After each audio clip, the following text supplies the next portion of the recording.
Hi, this is Lucia with The Art of Love. I'm a dating and relationship expert specializing in helping you get your ex back. And this week, I want to talk about why you shouldn't be mad at your ex.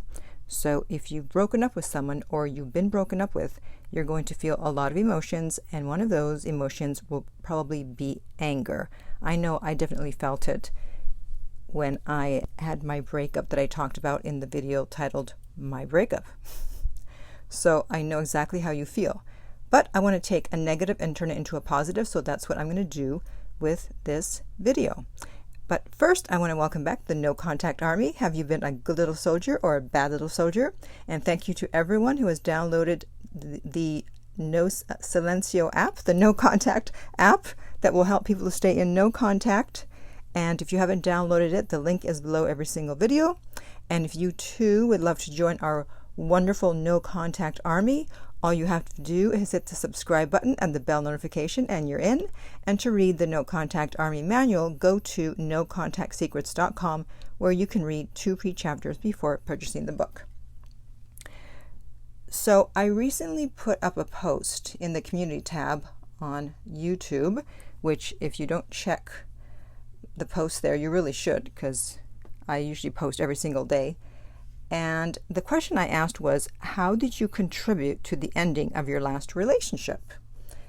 Because if you don't take a look at what part you had in the breakup, then even if you get back together, or if you move on with someone else, if you don't change what caused the last breakup, then it's going to happen again. And usually, if you've been broken up with, you contributed to it somehow. Or even if you had to break up with someone, you're not that innocent. Now, there are obviously exceptions. Let's say if someone wasn't over their ex and you had no idea that they weren't, and all of a sudden they leave to go back with their ex, then you really didn't do anything wrong. Or if there are extenuating circumstances, maybe their children are against a relationship, or maybe it's long distance and you just can't reconcile the difference in the distance, then you didn't do anything wrong. But most of the time, you did do something which, well, let's not call it wrong. Let's call it not effective to producing a healthy relationship, okay? So I'm going to read some of these and make some comments in order to help you better understand what is usually the problem when there's a breakup. Okay, so the first one says, I think I was too controlling. I was so caught up with this man because I loved him so much, I overlooked all the red flags to keep his love. And when people fall in love, unfortunately, sometimes they become controlling, because being in love brings out uncontrollable emotions. You feel vulnerable, and so you try to control your partner. You feel so good, you want to make sure that you can keep experiencing those good feelings, and this is called mate guarding. But the crazy thing is that the more controlling you are, the less control you have, because they'll want to get away from you. So in trying to control them to make sure you don't lose them, you end up losing them. The best way to not lose someone is to not control them, as crazy as it sounds. Even though it's hard, because again, you're in love and you want to keep experiencing those emotions, and you think the best way to do it is to control them. But if a person feels free, then they are more likely to stay. But as people start to feel caged in and controlled, then they will want to head for the hills. Okay, the next one says, I allowed myself to be controlled because I needed her validation that I could be her puppet with no self-worth. So this is the total opposite. So instead of being controlling, being controlled isn't good either, especially if you're a guy. Then that is such a turnoff to women, because women do not want a guy that they can totally control. Now, we don't want a guy that's totally out of control either, but someone that we can control, we lose respect for them, and we see them as a doormat, and we may use them, but we will not love them because we don't respect them. So do not let yourself be controlled. Another one said, ignoring the red flags, being too available, and realizing that he was emotionally unhealthy due to his childhood trauma and previous toxic relationship, and we weren't compatible. So that's a lot of reasons why that ended up falling apart. And in terms of the red flags, there were a lot of people that said that they ignored the red flags. And here's what happens when you have a very high interest level in someone, or when you're in love. You stop seeing the person for who they really are, and you start projecting all your fantasies onto them of who you want them to be, or who you think they are, or who you hope they are. So you're detached from reality. People on the outside can see it. Your friends can see it. Your family can see it. They think you're crazy, but you won't listen to anybody. No, it's not true. This person's great. So everyone can see it but you. And this is how you end up being manipulated and wasting months or years of your life with the wrong person. So just being aware that this happens should hopefully make you more aware of the red flags. And when you do see them, you have to be very objective and go, am I projecting onto this person how I think they are? Or are they really just not the right person for me, but I refuse to see it because I think that my fantasy of being in love will finally come true? Okay, another one. He took me for granted and drove me crazy with his hot and cold behavior. I was always super cool in a relationship, and suddenly I became this jealous and controlling bitch. And someone said, I dislike this type of man. They take away your balance away from you.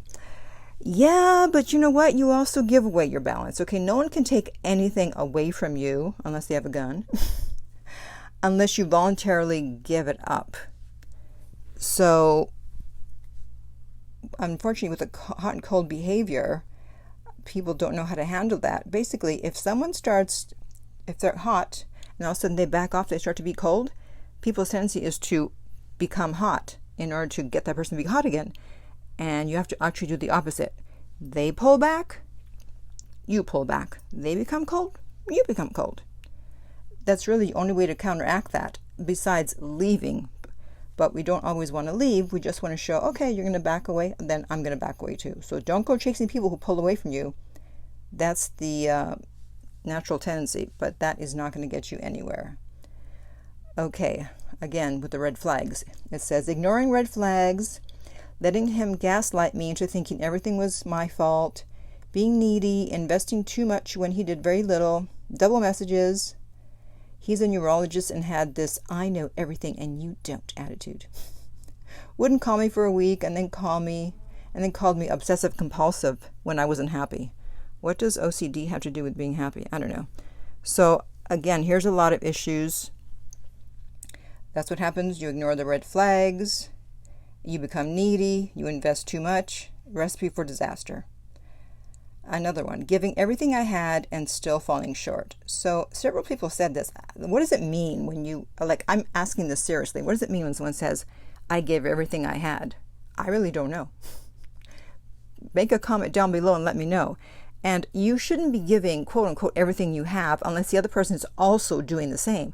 So people think that, I'll just give and give and give, and then they'll give back. And then when they don't get back, they're disappointed. That's because you're giving with an agenda. If you want to give, go ahead, but don't expect anything back. And by the way, ladies, giving is masculine energy. Everyone thinks that giving is feminine. No. Nurturing is feminine when a person is sick or young, a young child. But giving, no. When men fall in love, they want to give. They want to provide. So if you're doing the giving, you're in your masculine energy, and that's a turnoff. The next one is, I was way too nice. No boundaries or standards. Yep. Putting all the focus on her when I should have been focusing on myself. That's right. That's a turnoff because you weren't totally focused on her when you first met her, and then making her the total focus of attention is, even if that's what they want. I've had several clients that they said, oh, well, she asked me right away, am I seeing anybody else? And I'm not giving her enough attention. And then when they did give what she asked for, they got bored and they pulled away. So just because a woman says she wants all your attention, it doesn't mean that she's going to be happy when she gets it. So keep that in mind. Okay, took her for granted, got comfortable. This happens a lot. In fact, I did a whole video on that, on guys taking women for granted, because you're just the guys doing it. And I'll put the link to that above. And the thing is, sometimes when people fall in love, they may lose their sense of purpose, and they stop working out. They're not as motivated. as they once were to do many things, including make more money, be more ambitious. And that's because falling in love was their main goal, even if they didn't consciously know that. So they've reached their goal and they feel that they can relax. And this leads to not being motivated to impress your partner anymore, to not going out, to not doing new things. People just want to sit around at home, eat, watch movies. They stop hanging out with friends. I'm sure we've all had friends who, once they get into a relationship, they just disappear, right? Isn't that annoying? It's like, hello, what happened? We used to hang out and have fun. Now just because you have a man or a woman, now we don't exist anymore. And, it's okay for a little while. When you first get together, you just want to hang out and not see anybody else. But if that's how it's going to be most of the time, where you're just doing nothing, you're just coming home, sitting around, watching TV, eating, that gets boring. And at some point, someone's going to lose interest. Do not get lazy just because you're in a relationship. Okay? So there's a lot more. I don't want to make this video too long, but I would like to hear your comments below and let me know how you think that you contributed to the ending of your last relationship and what you're going to do to make sure it doesn't happen again. And if you'd like my help to get your ex back, go to theartoflove.net. The direct link is below and we will send you the rates. If this video has been helpful, please like, subscribe, and share. If you're listening to a podcast, please rate and review.